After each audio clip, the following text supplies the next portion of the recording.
Some new tech and optimizations have occurred on this screen in Quest for Glory 1. It saves just a little bit of time for all categories, and it has some additional mild benefit for the 100% run as well. And of course, it has to do with skipping Toro, who will catch you and kill you if he can. For context, let's talk about the old skip first. After all, we've been using it for years. The skip we've been using is very simple. As soon as you get onto this screen, you have to mash away this text box, then type cast open to open the door, then rustle the bush so he gets distracted, then wait until he moves away, run across the courtyard and open the door. But there is a method used by the TAS, which is actually human viable. By casting open, you get temporary invisibility, and it takes him a lot longer to notice you. How good is this invisibility? Well, he cannot see you at all, but briefly. What this lets you do is you can cast open and run across the courtyard very quickly without waiting for him to pass. With some practice, this can be done very fast. But that is not the new tech. There is an animation that actually breaks certain things in the game. The animation for picking up a rock. It seems to remove the hitboxes of certain sprites, including the sprite of this bush, and letting you go out of bounds. Long story short, this isn't actually useful.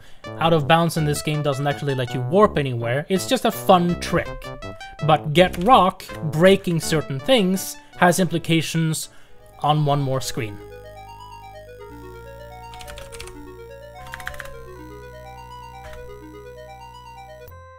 Who needs to open doors anyway? The skip can be done on keyboard only as well, which is a nice bonus. But the question was, is it actually faster? TLDR, yes, but only just. It didn't seem so at first. Typing in Get Rock actually offsets a lot of the potential time save. It seemed like abusing the invisibility of Cast Open was just faster no matter what. Having to wait for Toro to walk all the way across the screen would always take time. But there's still parser dumping to consider.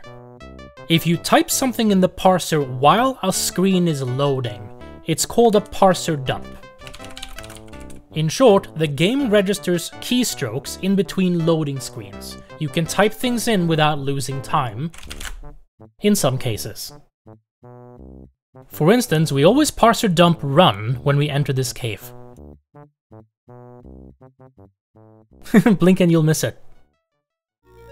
But you can't do a normal parser dump on this screen because the text box is in the way. Fortunately, however, you can buffer inputs. While the screen is loading, you can press enter to mash away the box as soon as the screen loads, and you can buffer the input that you want afterwards. This lets you parser dump on Toro's screen as well. And now,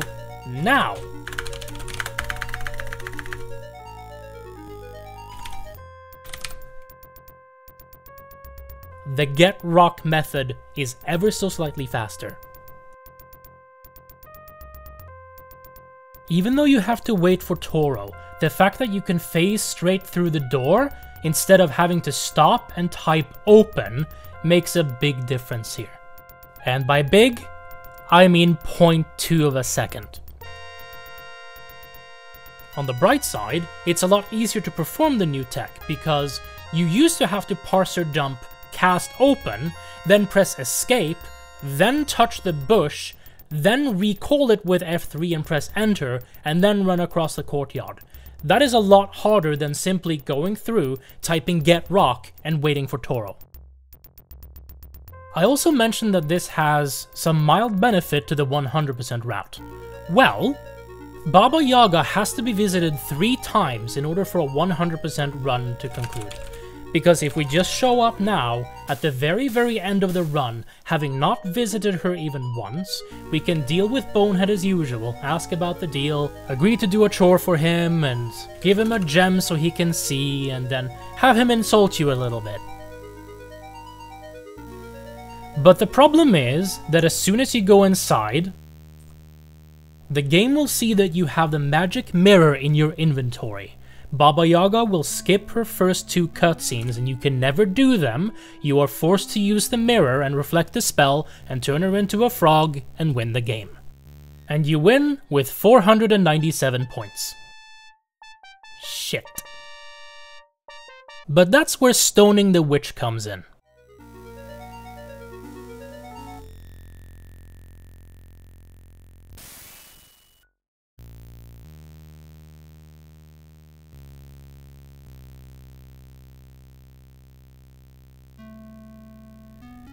By tossing a rock while at the entrance to her hut, and then pressing a directional key, you can enter her hut and trigger her cutscene mid-animation.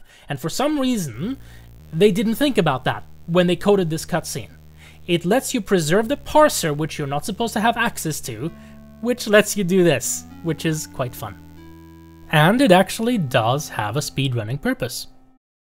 The game checks if you have the mirror in your inventory, and by preserving the parser, we can drop the mirror, use the toss rock skip to get inside, trigger the cutscene, and preserve the parser. And although get mirror doesn't actually work here, get hand mirror does. This glitch lets you delay going to Baba Yaga until the very end of a run. Ordinarily you'd have to go here earlier, but now that we have this, we can wait on that. In a normal 100% run, you never really picked up rocks anywhere anymore. There was no point.